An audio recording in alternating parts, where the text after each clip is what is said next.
નમસ્કાર, આપ જોઈ રહ્યા છો મંતવ્ય ન્યૂઝ સીધો સંવાદ સાથે હું રોનક મોટવાડિયા. દર્શક મિત્રો, આજે ચર્ચા કરવી છે અરવલ્લીની. હિન્દીમાં તમે શબ્દ સાંભળ્યો હશે અરાવલી, પરંતુ ગુજરાતીમાં તેનો ઉચ્ચાર થાય છે અરવલ્લી. અને આ પર્વતમાળા એટલી વિશાળ છે કે ગુજરાતથી લઈ અને દિલ્હી સુધી વિસ્તરાયેલી છે. તેમાં રાજસ્થાન, હરિયાણા અનેક રાજ્યોને આ પર્વતમાળા છે તે ફાયદો આપે છે. અને આયુષ્યની વાત કરીએ તો લાખો વર્ષો પહેલા તેનું નિર્માણ થયું હતું અને કુદરતી સૌંદર્ય પણ આ પર્વતમાળાઓમાં 16 કલાએ ખીલતું જોવા મળતું હોય છે. પરંતુ થોડા સમયથી આ શબ્દ ચર્ચામાં એટલા માટે આવ્યો કે સુપ્રીમ કોર્ટમાં એક ચુકાદો આપવામાં આવ્યો કે 100 મીટરથી જે નીચે ઊંચાઈવાળા પર્વત છે તેને અરવલ્લીમાં ગણવામાં નહીં આવે. એ બાદ અનેક પર્યાવરણવિદો સાથે લોકોને એવો ભય સતાવવા લાગ્યો કે જો આ પ્રકારનો નિર્ણય થશે તો આ પર્વત પર ખનનની પ્રક્રિયા શરૂ કરી દેવામાં આવશે, ઉદ્યોગોની સ્થાપના થશે અને પર્વતો તોડી પાડવામાં આવશે. અને જો આ પર્વતો તોડી પાડવામાં આવે તો કુદરતી રીતે ખૂબ જ મોટું નુકસાન થાય એવું છે. અનેક રાજ્યો વીરાન બની જાય તેવી સ્થિતિ હતી. અને સતત વિરોધ સોશિયલ મીડિયા હોય કે કોઈ પણ સ્થળ હોય ત્યાં આ પર્વતમાળાને બચાવવા માટે લોકો રસ્તા પર આવ્યા, સામાજિક આગેવાનો રસ્તા પર આવ્યા અને સોશિયલ મીડિયા પર પણ એક અભિયાન શરૂ કરવામાં આવ્યું. આખરે સરકારે સ્પષ્ટતા કરી હતી ને હવે મહત્વનો નિર્ણય સુપ્રીમ કોર્ટે લીધો છે. સુપ્રીમ કોર્ટે 20 નવેમ્બરે લીધેલા પોતાના ચુકાદા પર અત્યારે સ્ટે મૂકી દીધો છે અને ખાસ હરિયાણા, રાજસ્થાન, દિલ્હી આ તમામ રાજ્યોને નોટિસ આપી છે અને જવાબ આપવા માટે કહેવામાં આવ્યું છે. ત્યારે સવાલ એ થાય કે હવે અરવલ્લી બચાવવા માટેની આ ઝુંબેશ અભિયાન હતું તે જીતી ગયું કે અથવા તો આ ફરી એક કોઈ ચક્રવ્યૂહ છે કે જેમાં એ લોકોને ફસાવવામાં આવે છે, એ લોકો સાથે કંઈક નવું કરવાની કોશિશ થઈ રહી છે. તો આ તમામ મુદ્દાઓને લઈ ચર્ચા કરવી છે આજના સીધો સંવાદમાં.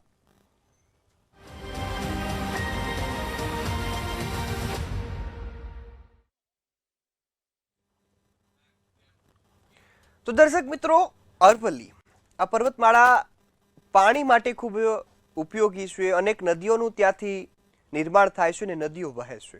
સાથે સાથે અહીં કુદરતી સૌંદર્ય તો છે જ, પરંતુ અનેક ખૂબ જ કિંમતી ખનિજો પણ મળતા આવતા હોય છે. અને આ પર્વતો ખૂબ મોટી સંખ્યામાં છે, જેના કારણે રાજસ્થાનનો અનેક વિસ્તાર છે તે પણ લીલોતરી ભર્યો રહે છે. સાથે ગુજરાતમાં અમદાવાદ સુધી આ જે પર્વતમાળાઓ છે તે વિસ્તરેલી છે. સાથે સાથે રાજસ્થાન, હરિયાણા, દિલ્હી ત્યાં સુધીની આ પર્વતમાળાઓ ખૂબ જ સુંદર, સાથે સાથે ખૂબ જ ઐતિહાસિક અને લાખો વર્ષો જૂની છે. ત્યારે જ્યારે સુપ્રીમ કોર્ટનો આ ચુકાદો હતો કે 100 મીટરથી નીચેની જે પર્વતમાળાઓ છે તેમનો અરવલ્લીમાં સમાવેશ નહીં થાય, અને જો આ સમાવેશ ન થાય તો અહીં ખનિજ જે કામ છે તે શરૂ થાય, નવી ઉદ્યોગો સ્થાપના થાય, સાથે સાથે ત્યાં લોકો પોતાના ફાયદા માટે પર્વતોનો ઉપયોગ કરે. અને જેને લઈ અનેક લોકો મેદાને આવ્યા અને ખાસ જે જીત થઈ હોય તેવો અત્યારે માહોલ જોવા મળી રહ્યો છે. સુપ્રીમ કોર્ટે કહ્યું કે જે અમારો ચુકાદો હતો તેનું ખોટી રીતે અર્થઘટન થયું છે. ત્યારે આ મુદ્દા પર આજે ચર્ચા કરવી છે અને મારી સાથે જોડાયા છે નિલેશભાઈ જોશી કે જેઓ એક સામાજિક કાર્યકર્તા છે, ઉમેશ રોહિત કે જેઓ ટ્રાઇબલ એક્ટિવિસ્ટ છે, અને ખમીરભાઈ જોશી કે જેઓ એક પર્યાવરણવિદ છે. આપ સૌ મહાનુભાવોનું મંતવ્ય ન્યૂઝ પર સ્વાગત છે. શરૂઆત નિલેશભાઈ હું આપનાથી કરીશ કે અરવલ્લીને આખરે નિર્ણય કરવામાં આવ્યો, સુપ્રીમ કોર્ટે પોતાના જ ચુકાદા પર સ્ટે મૂકી દીધો છે. આપને શું લાગે છે કે આ સમગ્ર પ્રક્રિયા શું છે, સ્ટે મુકાયો છે અને આગામી હવે શું નિર્ણય થવો જોઈએ? જી નિલેશભાઈ. હજી આ સુપ્રીમ કોર્ટના ચુકાદાથી ચાલુ થયેલું આ અરવલ્લીનો સંવાદ એ ધીરે ધીરે વિવાદમાં પરિણમ્યું છે અને સુપ્રીમ કોર્ટના બીજા ચુકાદાથી આ વાત એક સ્પષ્ટ થાય છે. હેલો, જી જી, આપનો અવાજ આવી રહ્યો છે. હેલો જી નિલેશભાઈ, આપનો અવાજ આવી રહ્યો છે, આપની વાત કન્ટિન્યુ કરો. હેલો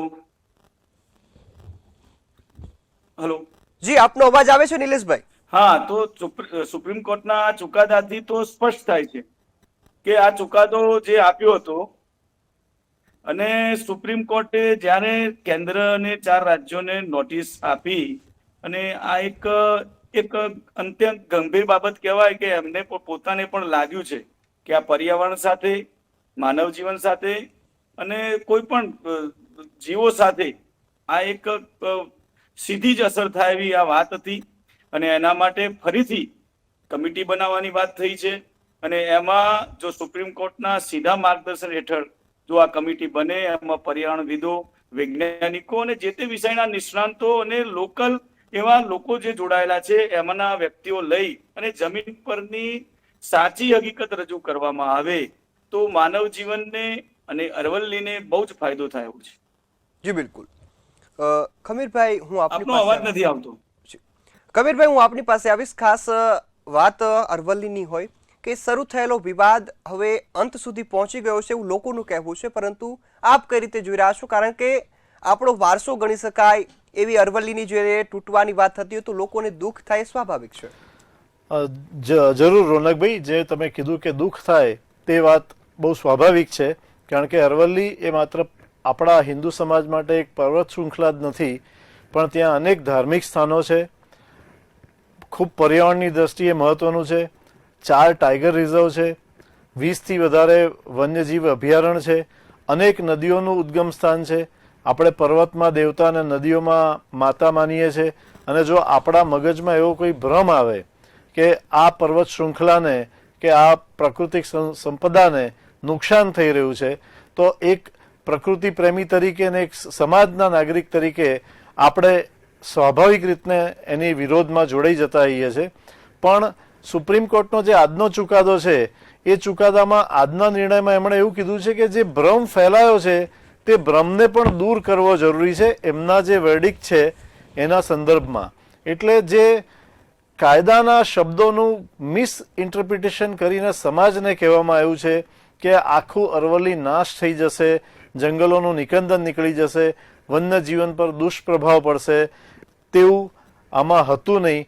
અને નવી સમિતિ સાથે પણ જે આ વર્ષો જૂનો એક પ્રશ્ન હતો અરવલ્લીનો એ ફરીથી એક વખત સુપ્રીમ કોર્ટ નિર્ણય લેશે અને નવી સમિતિ બનાવશે તેવું આજે કીધું છે. પણ જૂનામાં કોઈ ફેરફાર થાય એવી બહુ સંભાવના લાગતી નથી, કારણ કે આ છેલ્લો ચુકાદો જે હતો એ પણ 2010ના ફોરેસ્ટ સર્વેના આધારે આપેલો ચુકાદો હતો કે વર્ષ 2010માં ફોરેસ્ટ ડિપાર્ટમેન્ટનો જે સર્વે હતો એ સર્વેના આધારે સુપ્રીમ કોર્ટે 100 મીટરની જે પરિભાષા કરેલી એ સ્પષ્ટ કરેલી હતી, અને ત્યાં જ કન્ફ્યુઝન થયું કે લોકલ રિલીફથી 100 મીટર ગણવાના હતા, એની જગ્યાએ આપણે પર્વતની ઊંચાઈને 100 મીટર ગણી લીધું, એટલે કન્ફ્યુઝન ક્રિએટ થયેલું હતું. જી બિલકુલ. રોહિતભાઈ, હું આપની પાસે આવીશ. ખાસ જ્યારે વાત થતી હોય અરવલ્લીની અને આદિવાસીઓ હોય કે કોઈ પણ સમાજ હોય, તમામ માટે આ અરવલ્લી એ ખૂબ મહત્વનું છે. સાંસ્કૃતિક દ્રષ્ટિએ અહીં ધાર્મિક સ્થળો આવેલા છે, પર્યાવરણની દ્રષ્ટિએ નદીનું ઉદ્ગમ સ્થાન છે, અને સાથે સાથે વૃક્ષોની લાખોની સંખ્યામાં અહીં પ્રજાતિઓ જોવા મળે છે કે જે પર્યાવરણ માટે ખૂબ ઉપયોગી છે. તો આ સમગ્ર મુદ્દાને આપ કઈ રીતે જોઈ રહ્યા છો? ને આખરે સુપ્રીમ કોર્ટે સ્ટે મૂક્યો છે, તો શું આપ જીત માનો છો ખરા આ બાબતને? જો સુપ્રીમ કોર્ટનો આજનો જે નિર્ણય છે એમાં એમને એક વિશેષ કમિટી બનાવવા માટેની જે છે નિર્દેશ આપ્યા છે, અને ફરીથી એના લઈને જે છે આખું આઈ થિંક રિસર્ચ થશે, એને લઈને 4 રાજ્યોને નોટિસ આપવામાં આવી છે. અહીંયા સીજીઆઈ જે નોટિસ આપવામાં આવી એમાં 3 વસ્તુ જે છે એમાં એક સ્ટ્રક્ચરલ પેરાડોક્સ શું છે એ રાજ્યોને જણાવવાનું છે. એ ઉપરાંત ઇકોલોજીકલ કોન્ટિન્યુટી અને રેગ્યુલેટરી લકુના જે છે, આ 3 વસ્તુમાં રાજ્ય સરકાર જવાબ શું આપે છે, દરેક જેટલા પણ 4 રાજ્યો છે એના ઉપર આવનારી કમિટી જે છે પોતાનો રિપોર્ટ નક્કી કરશે. એટલે રાજ્યોની ભૂમિકા હવે બહુ મહત્વની રહેશે. અને તમે કહ્યું એમ કે આદિવાસી વિસ્તારને શું અસર થશે, તો અરવલ્લીનો પ્રશ્ન એ ફક્ત અરવલ્લી પૂરતો છે એટલું નથી. આ પર્યાવરણનો પ્રશ્ન તો છે જ, પણ એટલો જ પ્રશ્ન આદિવાસી સમાજનો પણ છે. કારણ કે રાજસ્થાન અને ગુજરાતમાં જે અરવલ્લીની પર્વતમાળાઓ છે તે બધો એરિયા જે છે અનુસૂચિત 5નો એરિયા છે, અને ત્યાં આગળ બટ ઓબ્વિયસ ટ્રાઇબલ કોમ્યુનિટી લાંબા સમયથી વસવાટ કરે છે, અને એ અરવલ્લીની પર્વતમાળાની આસપાસ ગોઠવાયેલી છે. હવે જો અહીંયા આગળ આ રીતે જો પહેલા ચુકાદો જે સુપ્રીમ કોર્ટનો હતો અને જેને લઈને અત્યારે આખી જે બહેસ શરૂ થઈ છે, અને લોકોને ડર છે એવો કે ભાઈ અહીંયા આગળ ખનન શરૂ થશે અથવા તો અહીંયા આગળ જે છે ખનનની પ્રવૃત્તિઓને પરમિશન આપવામાં આવશે, આ બધો એક ડર હતો. કારણ કે આદિવાસી કોમ્યુનિટીને વર્ષોથી જ્યારે કોઈ પણ આવા પ્રોજેક્ટ્સ આવતા હોય છે ત્યારે તેઓનું વિસ્થાપન કરવામાં આવતું હોય છે. એવું તમે ઉદાહરણ જોઈ લો, સ્ટેચ્યુનો સૌથી મોટો પ્રોજેક્ટ ગુજરાતમાં આવ્યો, બરાબર, સ્ટેચ્યુ જ્યાં બન્યું છે ત્યાં આગળ લગભગ 500-600 વર્ષ જૂના વૃક્ષ હતા. જે સ્ટેચ્યુ, અને તમે ધાર્મિક સ્થળોની વાત કરી, જે સ્ટેચ્યુ બન્યું છે આદિવાસી સમાજનું દેવસ્થાન હતું, એને નાશ કરીને ત્યાં સ્ટેચ્યુ બનાવવામાં આવ્યું, અથવા તો જે કંઈ આખું ઊભું કરવામાં આવ્યું, આખું પ્રવાસનનું ધામ, બરાબર, એ પણ એક આદિવાસીનું દેવસ્થાન હતું. ત્યાં પણ બહુ જ એટલા ગાઢ જંગલો હતા કે તમે 100 મીટરે 50 મીટરના અંતરે હોય તો એકબીજાને દેખી ના શકો, એટલા ગાઢ જંગલો હતા. એટલા ગાઢ જંગલોના વૃક્ષોને કાપીને ત્યાં આગળ પ્લાસ્ટિકના વૃક્ષો લગાવવામાં આવ્યા છે. એટલે જ્યારે કોઈ પણ આવો પ્રોજેક્ટ આવતો હોય ત્યારે બટ ઓબ્વિયસલી સમાજને જે ત્યાં વસવાટ કરતા લોકો હોય છે એમના મનમાં એક ડર હોય છે કે ભાઈ જો આ પ્રોજેક્ટ આવશે તો ફરી વિસ્થાપન થવું પડશે. એના કારણે આદિવાસી સમાજ માટે ખૂબ જ મહત્વનો મુદ્દો હતો એ. અને આજે સુપ્રીમ કોર્ટે કહ્યું છે કે નવી કમિટી બનશે, એમાં હવે રાજ્યોની ભૂમિકા બહુ મહત્વની થઈ જાય છે. રાજ્યો જવાબ શું આપે છે, જે નોટિસ આપવામાં આવી છે એ નોટિસના સંદર્ભમાં રાજ્ય જવાબ શું આપે છે એ બહુ મહત્વનું છે. એના આધારે નવી કમિટી પોતાનું જે છે એ કરશે. અને બીજું, સુપ્રીમ કોર્ટે એમ કહ્યું છે કે ભાઈ આ જે અમારું વિશ્લેષણ હતું અગાઉ અરવલ્લીને લઈને, એને લઈને ઘણી બધી ભ્રમણા ફેલાવવામાં આવી રહી છે, અફવાઓ ફેલાવવામાં આવતી હતી, એને લઈને ક્લિયર કરવું ખૂબ જરૂરી છે. એના કારણે મને લાગે છે કે સુપ્રીમ કોર્ટે આ જે નિર્ણય છે એ લીધો છે. અને પરંતુ આ જીત છે કે નહીં એ પ્રશ્ન મને લાગે છે હજી પણ બહુ જલ્દી છે, કારણ કે મને લાગે છે જો મિડલ ફેઝમાં પહોંચ્યો છે આ પ્રશ્ન. હજી હવે જે કમિટી બનશે એ આધાર શું લેશે અરવલ્લીને લઈને, કારણ કે અહીંયા આગળ બહુ સામાન્ય વસ્તુ બહુ મહત્વની એ સમજવા જેવી છે કે અરવલ્લી પર્વતમાળાને લઈને જે 100 મીટરનો કોન્સેપ્ટ આપવામાં આવ્યો છે કે ભાઈ 100 મીટર, આ જે બધી વાર્તાઓ થઈ રહી છે કે આટલું મીટર ઊંચો હોય તો ગણી શકાય પર્વત, આટલું મીટર હોય તો ગણી શકાય. મહત્વની વસ્તુ એ છે કે અરવલ્લીની પર્વતમાળા જે છે એ ફક્ત ઊંચાઈના માપદંડથી માપવામાં ના આવે, એ આખું એક ઇકોલોજીકલ જે એરિયા છે, ઇકોલોજીકલ ડોમેન છે, એને લઈને સાપેક્ષ જો એનું એનાલિસિસ કરવામાં આવે, એનો અભ્યાસ કરવામાં આવે તો વધારે મને લાગે છે વધારે એપ્રોપ્રિએટ રહેશે. જી બિલકુલ. નિલેશભાઈ, હું ફરીથી આપની પાસે આવીશ. ખાસ અરવલ્લીને લઈ કોઈ ચુકાદો અથવા તો કોઈ પણ નિર્ણય કરવો હોય તો ખાસ વિકાસની સાથે વિનાશ ન થઈ જાય તે માટે શું કાળજી રાખવી આપના મતે? જી નિલેશભાઈ.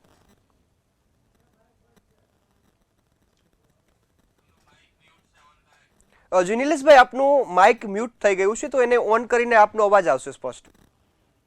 હેલો. જી, આવે છે આપનો અવાજ. તો વિકાસની વાત એવી છે કે વિકાસ તો અંતે ભારતમાં રહેતા લોકો માટે, ભારતમાં રહેતા સમગ્ર જીવો માટે વિકાસની વાત હોય છે. પણ વિકાસ એવો પણ ના હોવો જોઈએ કે જેના કારણે અહીં રહેતા જેટલા પણ જીવો છે એમનું જીવ જોખમમાં જાય. આ વિકાસની પ્રક્રિયા તો ચાલુ જ હોવી જોઈએ, પણ વિકાસ પણ એવો ના હોવો જોઈએ કે જેને સમજ્યા વિચાર્યા વગર કરવામાં આવે. જ્યારે અરવલ્લીની વાત છે ત્યારે તમે વર્ષો પહેલા જુઓ તો મોટા મોટા ડેમ બન્યા છે. તો હમણાં વાત થઈ ભાઈ આદિવાસી વિસ્તારને જ બહુ જ અસર આદિવાસીને થતી હોય છે, પણ આ ડેમો બન્યા એમાં તમે જુઓ કે સમગ્ર માનવ એટલે ભારતમાં વસતા ભારતીયોને અસર થાય છે. માત્ર એટલા આદિવાસીની નહીં, માત્ર એટલા પટેલોને નહીં, કે માત્ર એટલા કોઈ પણ જ્ઞાતિને નહીં, પણ આપણા ત્યાં એક હવે સિસ્ટમ થઈ ગઈ છે કે ફલાણી એક જ જ્ઞાતિને આ થાય છે, ફલાણી આ જ જ્ઞાતિને અસર થાય છે. એના કારણે આ વાત એક જ્ઞાતિ ઉપર જતી રહે છે. આ અરવલ્લીની ઘટના એ સમગ્ર માનવ જીવનની ઘટના છે, આવનારી પેઢી માટેની ઘટના છે, એ આવનારી પેઢીનું વર્તમાન છે. ભવિષ્ય સારું હતું અને ભૂતકાળ સારો હતો, પણ ભવિષ્ય સારું કરવા માટે આ અરવલ્લી ગીરીમાળાઓ માટે જે કમિટી બને એ કમિટીમાં નિષ્ણાંતો હોવા જોઈએ. કારણ કે સુપ્રીમ કોર્ટને કંઈક તો લાગ્યું છે કે ભાઈ આમાં કંઈક ભ્રમણા છે. ત્યાં વાત થઈ એમ કે 4 રાજ્યોમાં રાજ્ય સરકાર શું એની આપે છે, તો એ રાજ્ય સરકાર તો પહેલા આપે એના આધારે કમિટીએ તૈયાર કર્યું હતું. પણ હવે જે કમિટી બને એ જે તે વિષયની નિષ્ણાંત હોય અને માનવ જીવનને વિકાસ સાથે એ વિકાસ માનવ જીવનને નુકસાન ના કરે એ બહુ જરૂરી છે. જી બિલકુલ.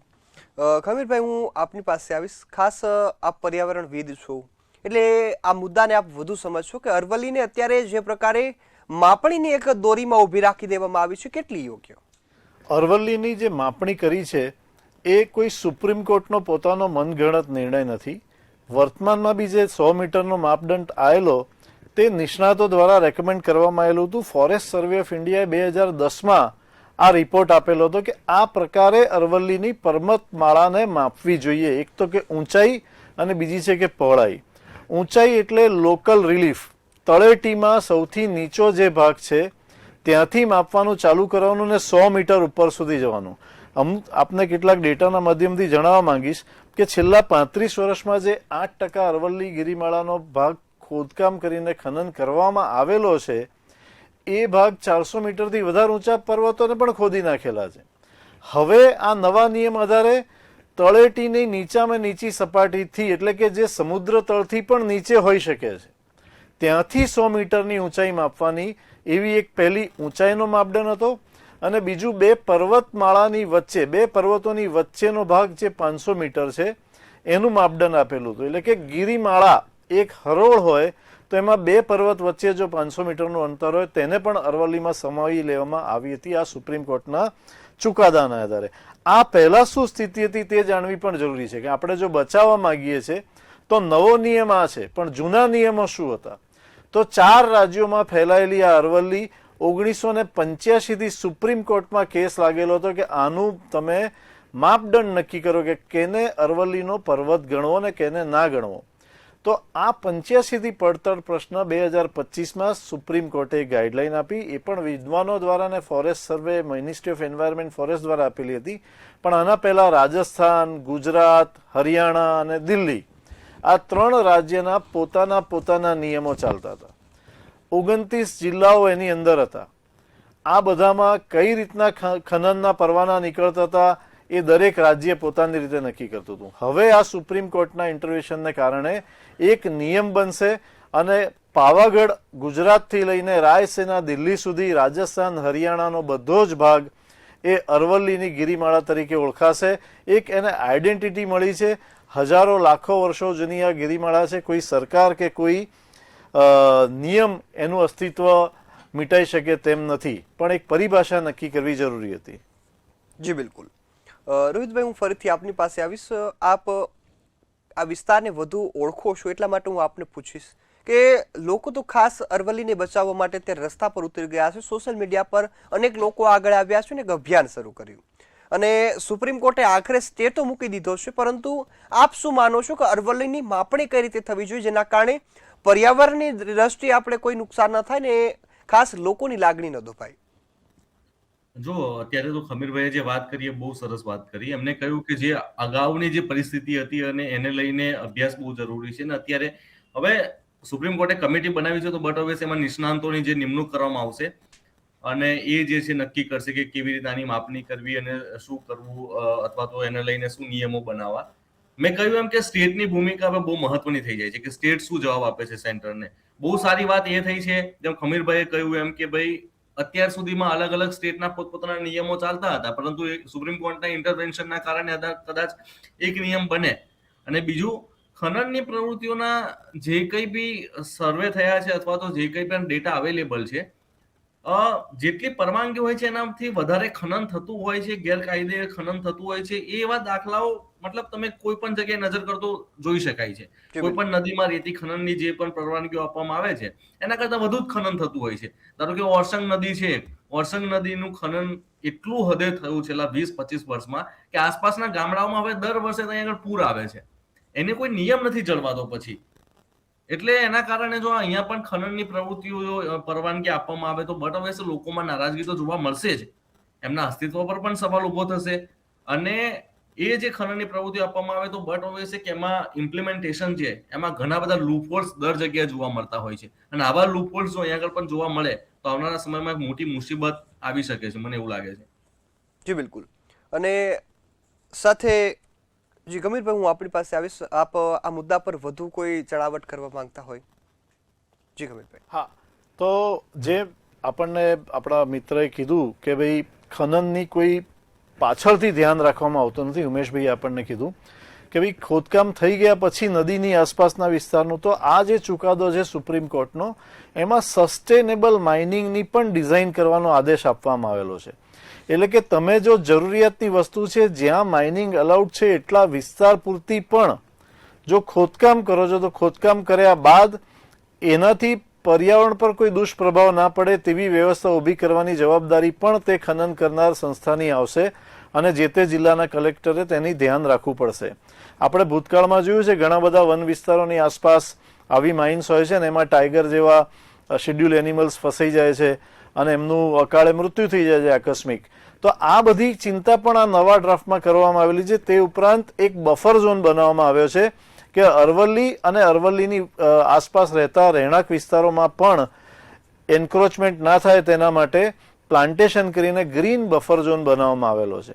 અને આંદોલનની જે વાત કરી તો જાગૃતિ લોકોમાં જે આવેલી છે સોશિયલ મીડિયાના માધ્યમથી, અને આટલા બધા લોકો પર્યાવરણને અરવલ્લી માટે જાગૃત થઈને રસ્તા પર આવ્યા એ ખૂબ આવકાર્ય છે. પણ જે ઇન્ટરપ્રિટેશન ઓફ લો ને મિસઅન્ડરસ્ટેન્ડિંગ થઈ એના કારણે સુપ્રીમ કોર્ટે આજે જે ચુકાદો આપ્યો છે કે રાજ્યોને પૂછ્યું છે કે આ જે વિરોધાભાસ થયો છે નિયમનો અને સમજનો એને દૂર કઈ રીતના કરો તે મહત્વનું છે. બાકી જે સમિતિની ગાઈડલાઈન છે તો જે પહેલા સમિતિ બનેલી તે જ પ્રકારની સમિતિ આ વખતે પણ બનાવવાનું કીધેલું છે. જી બિલકુલ. નિલેશભાઈ, હું આપની પાસે આવીશ. સામાજિક દ્રષ્ટિએ જોવા જઈએ તો લોકો અત્યારે આંદોલન સુધીની જે વાતો કરતા હતા ને અનેક જગ્યાએ તેને લઈ રાજસ્થાનમાં ખાસ લોકો રસ્તા પર પણ ઉતરી આવ્યા. તો હવે આગામી સમયમાં જે પ્રકારે અરવલ્લી અત્યારે તો જે નિર્ણય આવ્યો છે ને લોકો જીત માની રહ્યા છે કે અત્યારે તો અમે જીત ગણી શકીએ, તો આપ કઈ રીતે જોઈ રહ્યા છો સામાજિક દ્રષ્ટિથી? આમ તો સુપ્રીમ કોર્ટની વાત છે અને સુપ્રીમ કોર્ટે જે રીતે પહેલા વાત કરી એનાથી લોકો ગભરાયા હતા, અને આજે સુપ્રીમ કોર્ટે વાત કરી એનાથી લોકો ખુશ પણ થયા છે. પણ એમની ખુશી તો કદાચ લાંબો સમય ટકે પણ કરીને ના પણ ટકે. પણ આ તો સમગ્ર માનવ જીવનની અસ્તિત્વની વાત છે, અને અત્યારના વિકાસની વાત અને વેપારની વાત બંને ભેગી થઈ ગયેલી છે. એટલે લોકો માટે તો એક જ વાત છે કે ભાઈ આમાં ખુશ થવું કે દુઃખ વ્યક્ત કરવું.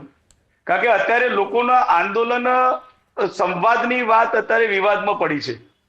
એટલે આ વિવાદાસ્પદ વાત થઈ ગઈ છે, અને લોકોને હવે બહુ વિશ્વાસ આવી બધી વાતો પર બહુ હોતો પણ નથી. જોઈએ હવે સુપ્રીમ કોર્ટ અને નવા જે કમિટી બને અને કમિટી કેવા નિર્ણયો લે છે એના ઉપર અરવલ્લીની ગિરિમાળાઓ બચાવવાની વાત છે. જી બિલકુલ. રોહિતજી, હું આપણી પાસે આવીશ.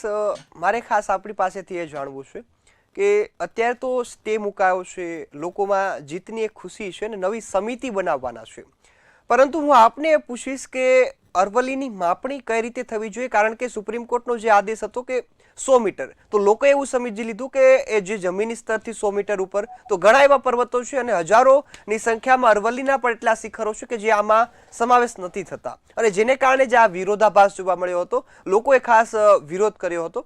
પરંતુ જો જોવા જઈએ કે દિલ્હીથી લઈને આ ગુજરાત સુધીની જે આ પર્વતમાળા છે તેને યોગ્ય રીતે સાચવી રાખવા માટે શું પગલાં લેવા?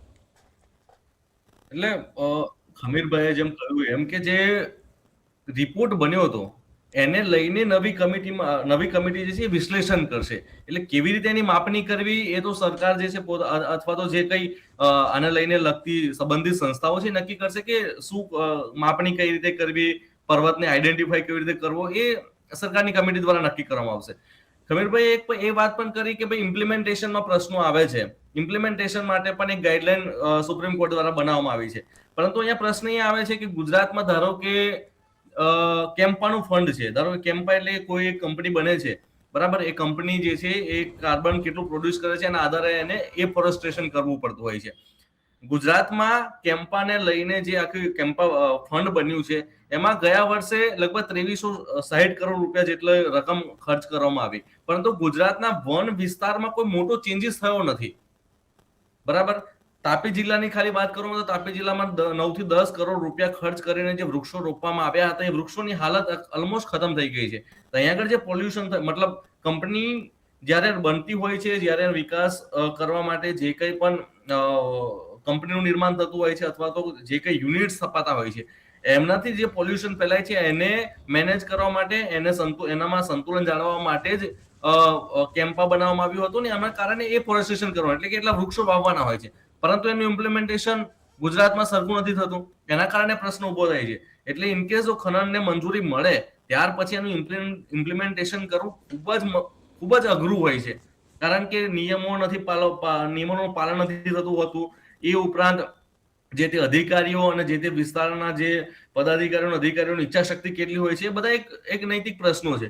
પણ છતાં પણ સુપ્રીમ કોર્ટે જે કંઈ આજે કહ્યું છે કે ભાઈ કમિટી બનવામાં આવશે ને કમિટી જે છે 4 રાજ્યોને જે નોટિસ આપી છે, 4 રાજ્યો જવાબ શું આપે છે અને જે આગળ પ્રક્રિયા શું થાય છે, શું લોકો સાથે ફીડબેક લેવામાં આવશે, કેવી રીતની પ્રક્રિયા છે, એ કમિટી નિર્માણ પામશે, પછી જ આગળ ખબર પડશે.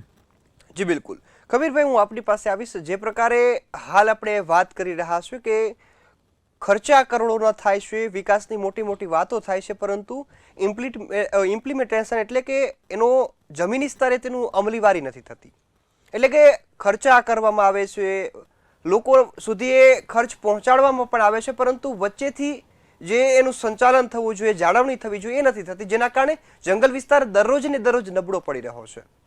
જો જંગલ વિસ્તારની જે વાત છે, તો જંગલ એક તો કોર ફોરેસ્ટ હોય છે, પછી બફર ફોરેસ્ટ હોય છે, પછી સોશિયલ ફોરેસ્ટ હોય છે, અને પછી આપણો અર્બન એરિયા ચાલુ થતો હોય છે. આ જે કેમ્પા ફંડ અથવા બીજા જે સામાજિક વનીકરણ થતા હોય છે, એ બફર અને ની વિસ્તારમાં થતા હોય છે, એટલે ત્યાં કેટલ ગ્રેઝિંગ બી બહુ મોટો પ્રશ્ન છે. આજે ફોરેસ્ટ ગાર્ડની પાસે ઇક્વિપમેન્ટ ના હોય, ફેન્સિંગ ના હોય, અને લોકલ લોકો કેટલ ગ્રેઝિંગ કરતા હોય, તો પ્લાન્ટેશન ટકવું મુશ્કેલ છે. પ્લસ કમોસમી વરસાદ, અતિશય વરસાદ, આ બધા બી ઘણા બધા કારણો છે. એટલે ડાઉટિંગ ઓન ઇન્ડિવિજ્યુઅલ્સ ઇન્ટિગ્રિટી, એના કરતાં આપણે એક પોઝિટિવ ટોનમાં વાત કરીએ, જેમ નિલેશભાઈએ કીધું, ઉમેશભાઈએ કીધું કે જનજાગૃતિ થઈ ગઈ છે. અરવલ્લી બચાવવા માટે લોકોએ સોશિયલ મીડિયા પર અને રસ્તા પર પણ આવી ગયા છે. તો એ જનજાગૃતિને આપણે જન સહભાગીદારીતામાં કન્વર્ટ કરવી જોઈએ આ પ્લેટફોર્મથી, અને લોકોને સાથે મળીને એક એવી હરિત જીવનશૈલી અપનાવવા માટેનો પ્રયત્ન કરવો જોઈએ કે અરવલ્લીની ખનનથી જે વસ્તુઓ નીકળે છે, એ વસ્તુઓ વગર મારું જીવન કઈ રીતના જીવું. આજે જેટલા લોકોએ આંદોલનમાં પોતાને જોડ્યા અથવા તો આંદોલનકારી તરીકે આમાં બહાર નીકળ્યા, એમણે આ સંકલ્પ લેવો જોઈએ કે સુપ્રીમ કોર્ટનો જે પણ ફાઇનલ નિર્ણય આવશે એ અરવલ્લીના હિતમાં જ આવવાનો છે. કારણ કે 1985થી પડતર પ્રશ્ન છે, 2025 થઈ ગયો છે. હવે હું મારી જીવનશૈલી એવી બનાવી દઉં કે અરવલ્લીમાંથી નીકળતી વસ્તુઓ હું ના વાપરું, ખનન કરવું જ ના પડે, મારી જીવનશૈલીથી વન અને પ્રકૃતિ પર કોઈ દુષ્પ્રભાવ ના પડે, એવી એક જીવનશૈલી આપણે અપનાવવાનું શરૂ કરીએ અને એનો પ્રચાર પ્રસાર કરીએ, તો મારું માનવું છે કે ઇન્ડિવિજ્યુઅલ કાર્બન ફૂટપ્રિન્ટ્સ પણ ઓછા થશે, ઔદ્યોગિકરણથી થતું પ્રદૂષણ પણ ઓછું થશે, અને એક ભાવના જાગશે કે આ વૃક્ષો વાવ્યા છે, વન વિભાગે વાવ્યા છે, કેમ્પા ફંડમાં કે સામાજિક વનીકરણથી વાવેલા વૃક્ષો છે, તો મારે એને સાચવવા જોઈએ, મારી એક નૈતિક ફરજ બને છે. જી બિલકુલ. હવે ખૂબ સરસ વાત કરી. સમયની મર્યાદા છે એટલે કાર્યક્રમ અહીં સમાપ્ત કરીએ છીએ. આપ સૌ અમારી સાથે જોડાયા અને આ મહત્વના મુદ્દા પર ખૂબ સરસ ચર્ચા કરી અને માહિતી આપી બદલ આપનો ખૂબ ખૂબ આભાર.